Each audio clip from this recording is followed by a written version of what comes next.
नमस्कार मंडळी. सर्व मंगल मांगल्ये शिवे सर्वार्थ साधिके शरण्ये त्र्यंबके गौरी नारायणी नमोस्तुते. बघा, 26 मार्च रोजी ही महाअष्टमी आणि रामनवमी ही एकाच दिवशी आलेली आहे. म्हणजेच देवीची शक्ती आणि श्रीरामाची कृपा दोन्ही एकाच दिवशी आपल्याला मिळण्याची सुवर्ण संधी आपल्याला आलेली आहे. हा अत्यंत दुर्मिळ आणि शक्तिशाली दिवस असणार आहे. पण या दिवशी नेमकं काय करावं, अष्टमीची पूजा कधी करावी, रामनवमीची पूजा कधी करावी, चला तर मग जाणून घेऊया. बघा, शास्त्र काय सांगतं की सकाळी देवीची पूजा म्हणजे अष्टमी तिथीची पूजा करावी आणि दुपारी प्रभू श्रीरामाचे म्हणजे रामचंद्राची पूजा म्हणजेच रामनवमीची पूजा करणे योग्य ठरतं. या दुर्मिळ योगावर घराच्या मुख्य दरवाजाला आंब्याच्या डहाळ्याचा तोरण बांधावे आणि झेंडूच्या फुलाचे तोरण नक्की बांधावे.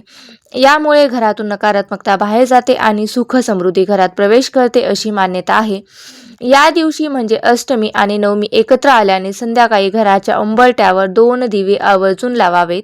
एक देवीच्या नावाने आणि दुसरा प्रभू श्रीरामाच्या नावाने. यामुळे सुद्धा घरातील आजारपण, दारिद्र्य दूर होण्यास मदत होते असं सांगितलं जातं. या दिवशी पूजा कशी करावी, तर या दिवशी सकाळी देवीची शक्ती आणि दुपारी प्रभू श्रीरामाचा जन्म उत्सव साजरा करण्याचा असतो. बघा, पूजा कशी करावी. बघा, सकाळी लवकर उठून आंघोळ करून कुलदेवीची पूजा करावी. शक्य असल्यास कन्यापूजन करावं. ही संपूर्ण देवीची पूजा सकाळी 10 वाजेपर्यंत उरकून घ्यावे. कुलदेवीची पूजा घटस्थापना केली असल्यास त्याचे नैवेद्य आणि कन्यापूजन हे सकाळीच करून घ्यायचे. यावेळी दुर्गा सप्तशतीचा पाठ करावा किंवा ओम दुर्गाय नमः या मंत्राचा जप करावा. त्यानंतर दुपारी 12ला प्रभू श्रीरामाचा जन्म उत्सव साजरा करावा. यावेळी प्रभू श्रीरामचंद्राची पूजा करावी. षोडोपचारी पूजा करून प्रभू श्रीरामचंद्रांचा जन्म उत्सव पाळणा रामरक्षा स्तोत्र हे दुपारी सुरू करावे. कारण प्रभू श्रीराम जन्माची वेळ ही दुपारी 12 वाजताची आहे. त्यामुळे या वेळात प्रभू श्रीरामचंद्रांच्या पूजेला महत्त्व दिले गेलेले आहे. आता बऱ्याच जणांना प्रश्न पडतो की उपवास कोणता करावा. जसे नवरात्रीचे 9 दिवस कोणी उपवास केला असेल, तसंच अष्टमीचा उपवास सुद्धा करत असाल, तर नवमीचा उपवास करत असाल तर हा उपवास सकाळी सूर्योदयापासूनच सुरू होतो. काही लोक दुपारी 12 वाजता प्रभू श्रीरामचंद्राचा जन्मोत्सव आणि आरती झाल्यानंतर नैवेद्य ग्रहण करून उपवास सोडतात, तर काही जण पूर्ण दिवस उपवास करत असतात. आपल्याला पद्धतीनुसार तुम्ही तुमच्या योग्य पद्धतीनुसार जसं तुमच्याकडे पद्धत आहे त्या पद्धतीने तुम्ही हा उपवास करायचा आहे.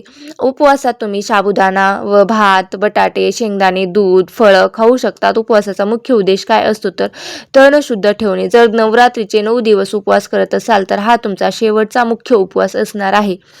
जर फक्त रामनवमीचा उपवास करत असाल तर सकाळी संकल्प करून दुपारी 12 नंतर किंवा संध्याकाळी आरतीनंतर हा फलाहार घेऊन आपण हा उपवास सोडू शकतो. बघा, दोन्ही उपवास एकत्र आल्याने घाबरण्याचं काहीही कारण नाही. 2 उपवासाची फळं सारखीच असतात. त्याचबरोबर या दिवशी घरात कांदा, लसूण किंवा मांसाहार पूर्णपणे वर्ज करावा किंवा टाळावा. भांडण, खोटे बोलणे टाळावे. मन सात्विक ठेवावं. कोणाचेही मन दुखवू नये. विशेषतः या दिवशी आपल्या दारावर कोणी आलं किंवा गरजू व्यक्ती आली असेल तर त्यांना रिकाम्या हाताने अजिबात पाठवू नका. या दिवशी देवांचे स्मरण करण्यासाठी आपण मंत्र जप करू शकता. अत्यंत प्रभावी ठरू शकतं. देवीच्या कृपेसाठी अत्यंत आपल्याला कोणता मंत्र म्हणायचा आहे, तर ओम दुर्गाय नमः, ओम दुर्गाय नमः या मंत्राचा 108 वेळा जप करायचा आहे. आणि प्रभू श्रीरामचंद्राच्या कृपेसाठी श्रीराम जय जय राम, श्रीराम जय जय राम या मंत्राचा आपल्याला जप दिवसभर करायचा आहे. या दोन्ही करू किंवा तुम्ही दुपारनंतर दोन्ही मंत्राचा जप करू शकता. अगदी नवरात्रीची देवीची पूजा झाल्यानंतर सकाळपासून घ्यायची आणि दुपारी 12 वाजता श्रीरामनवमीची पूजा ही साजरी करायची. या दिवशी तुम्ही पूर्ण श्रद्धेने श्रीराम जय जय राम, श्रीराम जय जय राम या मंत्राचा जप करू शकता. जप केल्यानंतर 108 वेळा हा जप केला तर कोणतीच भीती राहत नाही आणि मनातील भीती, ताण, आयुष्यातील मोठे अडथळे हळूहळू दूर होऊ लागतात. प्रभू श्रीरामाचे नाव हे स्वतः मध्येच एक मोठं संरक्षण कवच मानले जाते. या दिवशी आपण धनलाभासाठी, नजर व कामातील अडथळे दूर करण्यासाठी, इच्छापूर्तीसाठी काही उपाय करू शकता. जसे की धनलाभासाठी आपण एक पिवळ्या कपड्यात नारळ बांधून 5 हळदीच्या गाठी ठेवाव्यात आणि 1 रुपये ठेवावेत. याची पोटली बांधून तुम्ही प्रभू श्रीरामाच्या चरणी ठेवावी. त्यानंतर ही धनस्थानी ठेवा. यामुळे आर्थिक अडचणी दूर होतात आणि अडकलेले पैसे मिळण्यास आपल्यास मदत मिळते. शिवाय नजर आणि कामातील अडथळे दूर करण्यासाठी हनुमानजीच्या फोटोसमोर तुपाचा दिवा लावावा. 7 वेळा हनुमान चालीसा पठण करावं. यामुळे वाईट नजर दूर होते आणि रखडलेली कामही मार्गी लागतात. या दिवशी इच्छापूर्तीसाठी एक गुप्त उपाय दुपारी 12 वाजता तुम्ही करू शकता. ते म्हणजे रामजन्माच्या वेळी डोळे बंद करून आपली मनात इच्छा बोलावी आणि 21 वेळा श्रीरामाय नमः हा मंत्र म्हणावा. प्रभू रामांच्या आशीर्वादाने मनोकामना तर पूर्ण होण्यास मदत होते. पण असं म्हटलं जातं की बघा, सूर्य उदित अष्टमी 26 मार्चला आहे, म्हणून श्री दुर्गा अष्टमी सुद्धा 26 तारखेला साजरी होणार आहे. तसेच श्रीराम जन्मोत्सव पण 26 तारखेला साजरा होणार आहे. अष्टमी तिथी 11:45 समाप्त होत आहे आणि 11:46 ही नवमी तिथी लागलेली आहे.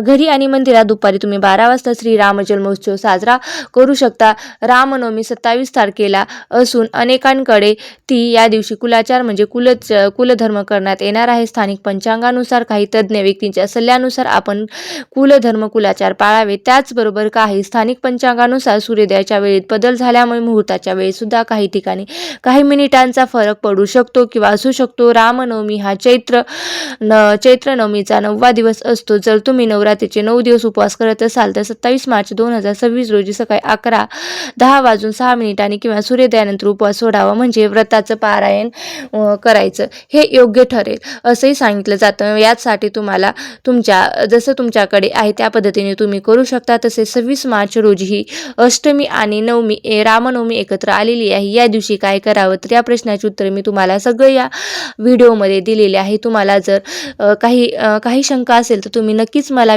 कमेंट करून विचारू शकता. तुम्हाला हा व्हिडिओ कसा वाटला, यंदाच्या अष्टमी नवमी तिथीला तुम्ही काय खास करणार आहे तेही मला कमेंट करून सांगा. आणि तुम्हाला हा व्हिडिओ कसा वाटला नक्की मला कमेंट करून सांगा.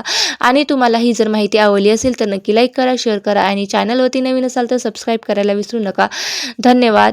श्री स्वामी समर्थ. जय जय स्वामी समर्थ.